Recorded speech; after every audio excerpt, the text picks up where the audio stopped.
আকাশবাণী শিলচর আঞ্চলিক সংবাদ পড়ছি মণিদীপা দেব। আজকের বিশেষ বিশেষ খবর হল, প্রধানমন্ত্রী আবাস যোজনার অধীনে আগামী 19 মার্চ রাজ্য সরকারের 3,80,000 হিতাধিকারীকে প্রথম কিস্তির অর্থ হস্তান্তর। কেন্দ্রীয় স্বরাষ্ট্রমন্ত্রী অমিত শাহের আগামীকাল থেকে 3 দিনের আসাম ও মিজোরাম সফর। আগামী 3 মাসের মধ্যে শিলচরে উড়ালপুল নির্মাণের প্রারম্ভিক কাজ শুরু হবে বলে রাজ্যের বরাক উপত্যকা উন্নয়ন বিভাগের মন্ত্রী কৌশিক রায়ের প্রকাশ। এবং সামাজিক সাংস্কৃতিক সংস্থা রূপমের 44তম নরেশচন্দ্র পাল স্মৃতি বাংলা একাঙ্ক নাটক প্রতিযোগিতা আগামী 16 মার্চ থেকে শিলচরে শুরু। এখন বিস্তারিত খবর। রাজ্য সরকার আগামী 19 মার্চ প্রধানমন্ত্রী আবাস যোজনার অধীনে 3,80,000 হিতাধিকারীকে গৃহ নির্মাণের জন্য প্রথম কিস্তির অর্থ ব্যাংক অ্যাকাউন্টের মাধ্যমে হস্তান্তর করবে। মুখ্যমন্ত্রী ড হিমন্ত বিশ্ব শর্মা আজ এক সাংবাদিক সম্মেলনে একথা জানিয়ে বলেন যে কেন্দ্রীয় গ্রামোন্নয়ন মন্ত্রী শিবরাজ সিং চৌহান তার সাম্প্রতিক আসাম সফরের সময় চলতি বছরে রাজ্যে 3,60,000 নতুন আবাস গৃহ নির্মাণ কার্যে মঞ্জুরি প্রদানের কথা ঘোষণা করেছিলেন।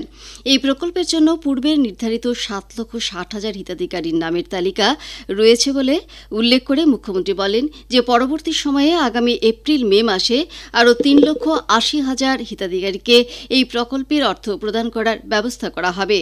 ফলে রাজ্যে প্রধানমন্ত্রী আবাস যোজনার অধীনে 30 লক্ষ হিতাধিকারীকে আবাস গৃহ প্রদানের লক্ষ্য পূর্ণ হবে। এই প্রকল্পের অধীনে এ পর্যন্ত 22 লক্ষ হিতাধিকারী আবাস গৃহ লাভ করেছেন বলে মুখ্যমন্ত্রী সাংবাদিকদের জানান। কেন্দ্রীয় স্বরাষ্ট্রমন্ত্রী অমিত শাহ 3 দিনের সফরসূচি নিয়ে আগামীকাল আসাম আসছেন। আসাম সফরে এসে শ্রী শাহ নিখিল বড় ছাত্র সংস্থা আপসুর বার্ষিক সম্মেলন সহ বেশ কয়েকটি অনুষ্ঠানে অংশগ্রহণ করবেন। তিনি আগামী শনিবার দেরগাঁওয়ে লাচিত বরফুকন পুলিশ একাডেমির নবনির্মিত ভবনের উদ্বোধন করবেন। এরপর তিনি দেরগাঁও থেকে মিজোরাম যাবেন। মিজোরামে গিয়ে তিনি দেশের সবচেয়ে পুরনো আধা সামরিক বাহিনী আসাম রাইফেলসের মূল ঘাঁটি আইজল থেকে 15 কিলোমিটার দূর জোখাও সংলুইয়ে স্থানান্তরিত করার অনুষ্ঠানে অংশগ্রহণ করবেন। গত বছর 23 অক্টোবর নতুন দিল্লিতে মিজোরাম সরকার এবং আসাম রাইফেলসের মধ্যে বাহিনীর ঘাঁটি আইজল থেকে জোখাও সংলুইয়ে স্থানান্তরিত করার জন্য চুক্তি সম্পাদিত হয়েছিল। এরপর কেন্দ্রীয় স্বরাষ্ট্রমন্ত্রী মিজোরাম থেকে গৌহাটিতে ফিরে যাবেন। শ্রী শাহ 16 মার্চ কোকরাঝাড়ের দোতমাতে অনুষ্ঠেয় আপসুর অধিবেশনে অংশগ্রহণ করবেন এবং উত্তর পূর্বাঞ্চলে নতুন ফৌজদারি 3টি আইনের রূপায়ণ সম্পর্কে গুয়াহাটিতে আয়োজিত একটি পর্যালোচনা বৈঠকে মিলিত হবেন। এই অনুষ্ঠানে যোগদান করার পর তিনি নতুন দিল্লি অভিমুখে ফিরে যাবেন। কেন্দ্রীয় আয়ুষ প্রতিমন্ত্রী প্রতাপরাও যাদব আগামী 21 জুন সমগ্র বিশ্বে পালন করা একাদশ আন্তর্জাতিক যোগ দিবসের 100 দিনের গণনার অংশ হিসেবে আজ নতুন দিল্লিতে যোগ মহোৎসব 2025-এর সূচনা করেন। এ উপলক্ষে তিনি আগামী 100 দিনের মধ্যে দেশের বিভিন্ন অংশে 10টি বিশেষ অনুষ্ঠানের আয়োজন করা হবে বলে ঘোষণা করেন। এই অনুষ্ঠানের অংশ হিসেবে 10টি সহযোগী রাষ্ট্রের সঙ্গে যোগ বন্ধন শীর্ষক যোগ বিনিময় কার্যসূচি রূপায়ণ করা হবে বলে তিনি জানান। শ্রী যাদব দেশের 10,000 স্থানে আন্তর্জাতিক যোগ দিবসের সঙ্গে সঙ্গতি রেখে যোগ সঙ্গম কার্যসূচির আয়োজন করা হয়েছে বলেও ঘোষণা করেন। সারা আসাম পলিটেকনিক প্রতিষ্ঠাপক প্রবক্তা সংস্থা রাজ্যের বিভিন্ন কারিগরি শিক্ষা প্রতিষ্ঠানে কর্মরত অংশকালীন প্রবক্তাদের স্থায়ী নিযুক্তির ব্যবস্থা করতে সরকারের কাছে দাবি জানিয়েছে।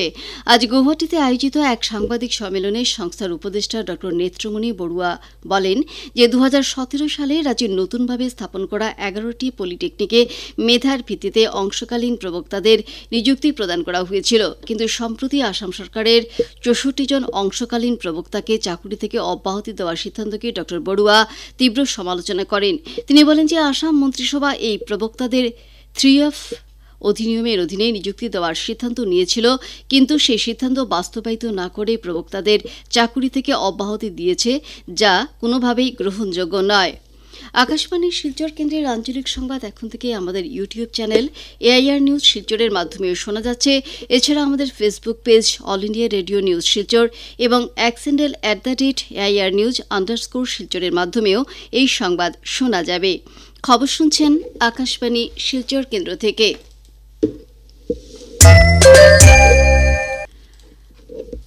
আগামী ৩ মাসের মধ্যে শিলচরে উড়ালপুল নির্মাণের প্রারম্ভিক কাজ শুরু হবে। রাজ্যের বরাক উপত্যকা উন্নয়ন বিভাগের মন্ত্রী কৌশিক রায় ২০২৫-২৬ সালের রাজ্য বাজেট সম্পর্কিত আলোচনার জন্য আজ কাছাড় জেলা বিজেপির কার্যালয়ে আয়োজিত এক সাংবাদিক সম্মেলনে একথা জানান। শ্রী রায় বলেন, শিলচরের যে যানজটের সমস্যা, এই যানজটের সমস্যা থেকে যদি সমাধান করতে উড়ালপুরের ফ্লাইওভারের প্রয়োজন আছে। আমরা সঙ্গে কিছুদিন আগে যখন অগাস্ট মাসে মুখ্যমন্ত্রী মহাশয় এসেছিলেন, সেটা ডিপিআর, সেটা প্ল্যানিং যেটা ছিল সেটা ডিসি অফিসে দেখানো হয়েছিল। পরবর্তীতে কিছুদিন আগে আমি এবং আমার সতীর্থ মন্ত্রী কৃষ্ণেন্দু পাল দুজনে আমাদের শিলচরের উধারবন্দের বিধায়ক মহাশয়রা উপস্থিত ছিলেন জেলা শাসকের কার্যালয়ে। শিলচরের কিছু সংগঠন বিশিষ্ট ব্যক্তিদের সঙ্গে আমরা বসে সেখানে মতামত গ্রহণ করা হয়েছিল এবং আমরা দেখেছি যে এই বাজেটে এটা দুটা প্রপোজাল, কিন্তু ফার্স্ট পেজ হিসাবে সরকার এই বাজেটের মধ্যে 700 কোটি টাকা ঘোষণা করেছে, ধার্য করা হয়েছে যাতে আমরা শিলচরে উড়ালপুল আমরা এখানে করতে পারি। শ্রী রায় এবারের বাজেটকে ঐতিহাসিক বাজেট বলে আখ্যা দিয়ে এই বাজেট রাজ্যের অর্থনৈতিক বিকাশ, পরিকাঠামো উন্নয়ন এবং সামাজিক কল্যাণকে এক নতুন উচ্চতায় পৌঁছে দেবে বলে আশা প্রকাশ করেন। মুখ্যমন্ত্রী ড হিমন্ত বিশ্ব শর্মার নেতৃত্বে এই বাজেট রাজ্যের যুব সমাজের জন্য কর্মসংস্থান সৃষ্টি, কৃষকদের সহায়তা এবং শিক্ষা ও স্বাস্থ্যক্ষেত্রে বৈপ্লবিক পরিবর্তন নিয়ে আসবে বলে শ্রী রায় মন্তব্য করেন। শ্রী রায় বরাক উপত্যকার উন্নয়নমূলক কিছু কাজের খতিয়ান তুলে ধরে বলেন যে শ্রীকুলায় নির্মীয়মান মিনি সেক্রেটারিয়েটের কাজ আগামী সেপ্টেম্বর-অক্টোবর মাসের মধ্যে শেষ হয়ে বিভাগীয় কাজ শুরু হবার সম্ভাবনা রয়েছে। তিনি বলেন, শিলচরে যে দুটি সেতু নির্মাণের কাজের মুখ্যমন্ত্রী ঘোষণা করেছিলেন, এর মধ্যে শিলঘাটে সেতু নির্মাণের কাজ শুরু হয়েছে। অন্য আরেকটি সেতু যেটি মধুরাঘাটে নির্মাণ করা হবে, এর কাজও শীঘ্র শুরু করা হবে বলে মন্ত্রী জানান। এদিকে শ্রী রায় আজ শিলচর, মেহেরপুর, দুর্গাপল্লীর বিষ্ণুপুরে কেশব স্মারক সংস্কৃতি সুরভি কল্যাণ কেন্দ্রের ভিত্তিপ্রস্তর স্থাপন করেন। এই অনুষ্ঠানে বক্তব্য রাখতে গিয়ে শ্রী রায় বলেন যে সেবা ভারতীর অধীনে থাকা কেশব স্মারক সংস্কৃতি সুরভি যেভাবে প্রত্যন্ত অঞ্চলে গিয়ে অসুস্থ রোগীদের জন্য কাজ করছে, একে প্রকৃত মানব সেবা বলে তিনি মন্তব্য করেন। মন্ত্রী শ্রী রায় আরও জানান যে কেশব স্মারক সংস্কৃতি সমিতির ভবন নির্মাণের জন্য রাজ্য সরকার 2 কোটি টাকা মঞ্জুর করেছে এবং এই ভবন নির্মাণের কাজ শেষ হয়ে গেলে শিলচর মেডিকেল কলেজ এবং কাছাড় ক্যান্সার হাসপাতালে রোগীর সঙ্গে আসা পরিবারের সদস্যরা থাকার সুযোগ পাবেন। আজকের অনুষ্ঠানে রাষ্ট্রীয় স্বয়ংসেবক সংঘের দক্ষিণ আসাম প্রান্তের প্রান্ত সংঘচালক জ্যোৎস্নাময় চক্রবর্তী, কেশব স্মারক সংস্কৃতি সুরভি সভাপতি শুভ্রাংশু শেখর ভট্টাচার্য প্রমুখ উপস্থিত ছিলেন। সামাজিক সাংস্কৃতিক সংস্থা রূপমের 44তম নরেশচন্দ্র পাল স্মৃতি সর্বভারতীয় বাংলা একাঙ্ক নাটক প্রতিযোগিতা আগামী 16 মার্চ থেকে শিলচরে শুরু হবে।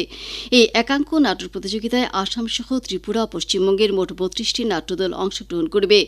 আজ নাজিরপট্টিতে সংস্থার কার্যালয়ে আয়োজিত এক সাংবাদিক সম্মেলনে রূপমের সাধারণ সম্পাদক নিখিল পাল জানান, 16 মার্চ বিকেল 5টায় এই প্রতিযোগিতার উদ্বোধন করবেন বিশিষ্ট চিকিৎসক ডাক্তার কুমার কান্তি দাস। এই প্রতিযোগিতা প্রতিদিন দুপুর 3টে থেকে শুরু হবে। শ্রী পাল জানান, আমাদের উদ্বোধনী অনুষ্ঠান শুরু হবে ঠিক বিকেল 5টায় 16ই মার্চ। এই উদ্বোধনী অনুষ্ঠানে পর থাকবে পশ্চিমবঙ্গের একটি নৃত্যানুষ্ঠান, এরপর শিলচরের আরেকটি নর্তনাশ্রম, মণিপুরী নর্তনাশ্রমের ওদেরও একটি নৃত্যানুষ্ঠান থাকবে। এরপর পরপর 2টি নাটক মঞ্চস্থ হবে। শিলচর জেলা ক্রীড়া সংস্থা আয়োজিত সুধেন্দু পাল স্মৃতি বি ডিভিশন ক্রিকেট প্রতিযোগিতার আজকের খেলায় বিজয়ী সংঘ জয়লাভ করেছে। শিলচর সতীন্দ্রমোহন দেব স্টেডিয়ামের মাঠে আয়োজিত প্রতিযোগিতার আজকের খেলায় বিজয়ী সংঘ 101 রানে সোনাই ক্রীড়া সংস্থাকে পরাজিত করে। টসে জিতে প্রথমে ব্যাট করতে নেমে বিজয়ী সংঘ 30 ওভারে 275 রান সংগ্রহ করে জবাবে সোনাই ক্রীড়া সংস্থা 22 ওভারে সবকটি উইকেট হারিয়ে 174 রান করতে সক্ষম হয়। প্রাক্তন প্রয়াত প্রধানমন্ত্রী ভারতরত্ন অটল বিহারী বাজপেয়ীর জন্মশতবর্ষ উপলক্ষে শ্রীভূমি জেলা বিজেপি কার্যালয়ে আজ একটি আলোচনা সভার আয়োজন করা হয়। জেলা বিজেপির সভাপতি সঞ্জীব বণিকের পৌরোহিত্যে অনুষ্ঠিত সভায় অটল বিহারী বাজপেয়ীর জীবনের বিভিন্ন দিক নিয়ে প্রাক্তন জেলা সভাপতি সুব্রত ভট্টাচার্য, শ্রীভূমির পৌর সভাপতি রবীন্দ্র চন্দ্র দে প্রমুখ বক্তব্য রাখেন। শেষ করার আগে খবরের বিশেষ অংশগুলো আবার পড়ছি। প্রধানমন্ত্রী আবাস যোজনার অধীনে আগামী 19শে মার্চ রাজ্য সরকারের 3,80,000 হিতাধিকারীকে প্রথম কিস্তির অর্থ হস্তান্তর। কেন্দ্রীয় স্বরাষ্ট্রমন্ত্রী অমিত শাহের আগামীকাল থেকে 3 দিনের আসাম ও মিজোরাম সফর। আগামী 3 মাসের মধ্যে শিলচরে উড়ালপুল নির্মাণের প্রারম্ভিক কাজ শুরু হবে বলে রাজ্যের বরাক উপত্যকা উন্নয়ন বিভাগের মন্ত্রী কৌশিক রায়ের প্রকাশ। এবং সামাজিক সাংস্কৃতিক সংস্থা রূপমের 44তম নরেশচন্দ্র পাল স্মৃতি বাংলা একাঙ্ক নাটক প্রতিযোগিতা আগামী 16 মার্চ থেকে শিলচরে শুরু। আঞ্চলিক সংবাদ আজকের মতো শেষ হলো। আমাদের পরবর্তী সংবাদ আগামীকাল সকাল 7টা 35 মিনিটে।